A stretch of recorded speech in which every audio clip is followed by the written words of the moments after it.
may paliwanag dyan yung yung Malacanang. Ang gusto lang daw ipagmalaki ng Department of Trade and Industry, nakausap nila yung mga manufacturer at pumayag na hindi itaas yung presyo, kaya pinagmamalaki nila nakakasya na sa 500 yung Noche Buena. But still, hindi pa rin po katanggap-tanggap sa amin na tinitipid kami sa 500 pesos. Tapos yung mga buhaya ng lipunan, apakadami, pakalaking pera yung kayang-kayang gastos. Oo, nilalagay kasi sa kontekstong ganyan dapat. Yung... Kasi pwede naman kung 500, pwede naman kung pwede.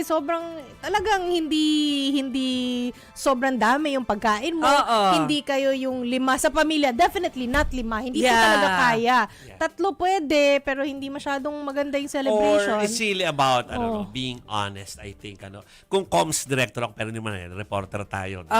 Pero kung tayo gumawa before mag-press ko na yun, tapos para ito yung talk points for the media nung araw na yun, sasabihin nung kalihim, I'll be very polite about it. Parang, ito yung figure na parang kasya naman daw kung 500. Kaya lang we understand na ang mga tao ay ganito ang sitwasyon ngayon. Yeah. Parang nasa magalang way of saying it or being honest about it. Ito yung figures, pero alam namin that you want more. Yes. Diba? Pasensya na kayo kung ganito. Ginagawa namin ng paraan na hindi itaas ng mga grocery items. Yung items ng mga SRP, binibenta. oo. Diba? So parang dapat ganun yung tono. Diba? Nasa communication din Tsaka, hindi natin kayang i-accept yun na sabihin nyo na ang Pilipino naman ay hindi mahilig dun sa grandiose na mga celebration.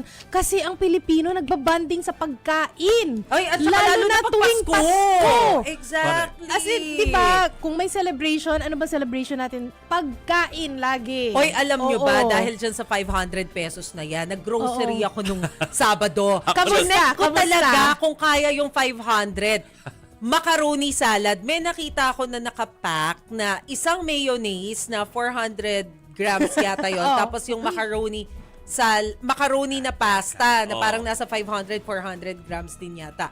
So yung dalawa na nakapack na yon, 181 pesos. Okay. So meron ka pang matitira, pambili ng keso, pero dapat yung keso mo yung pinaka-cheap na brand.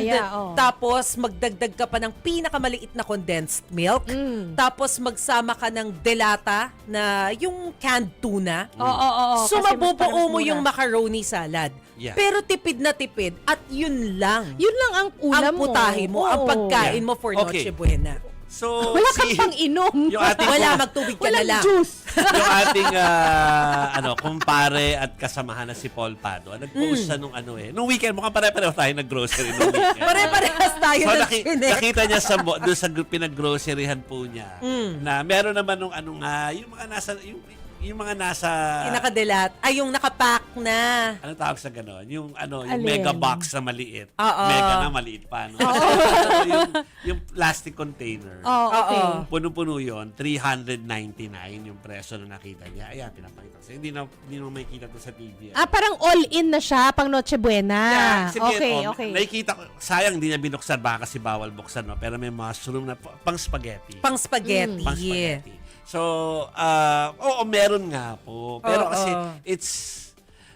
it's the way you say it talaga eh. Totoo yan. So, sa panahon na galit ang mga tao, pagdating sa mga, yung iniisip nila, pwedeng maginhawa buhay ko ngayon eh. Correct. Diba? Pero hindi maginhawa dahil sa mga korap na mga tao. So, kapag manggagaling sa gobyerno yung mga ganyan, dapat i-break it to as gently yan.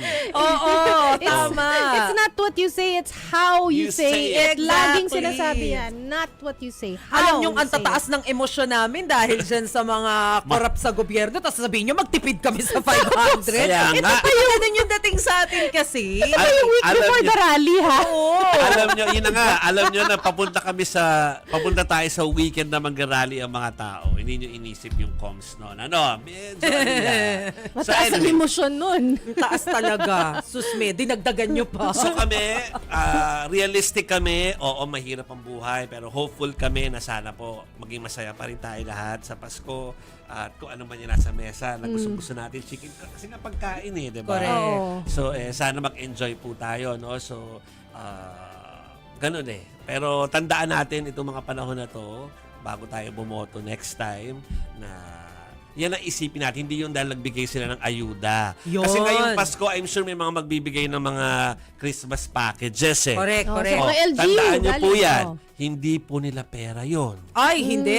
Hindi nila pera yon. Sa inyo rin po galing Atin yon. din. So, Atin yun. huwag nyo isiping utang na loob yon para iboto nyo pa sila next time dahil lang doon. Iboto nyo sila dahil consistent sila at talagang hindi nagnanakaw sila. Correct. At saka talagang kapag ka nangailangan yung barangay nyo, nandyan sila. No? So, ganun po ang batayan. Alam mo, mas maganda siguro ngayon pa lang maglista na tayo. Nung mga halimbawa, Talaga. yung mga alam mong mga politiko na may planong tumakbo, lista mo na kung ano yung mga good points nila na nakikita natin sa screen. Yeah. At saka yung mga bad points para pagdating ng eleksyon, mas na-screen na May natin. table ka. Oo. Para makita mo agad. Alam naman natin na mahirap maghanap ng mabubuting politiko, 'di ba? Yes. Pero at least makikita natin yung lesser evil. Correct. So, yun na nga. Sabi ko nga, it's in the comms, tapos timing din, ano? Dapat considerate sa timing ang mga opisyal natin. Sabi nga ni Chiki, magra-rally ng weekend. Prepare ng rally yung Tapos mga ngayon, tao. ganyan Bigyan yung 500 salita pesos. nyo.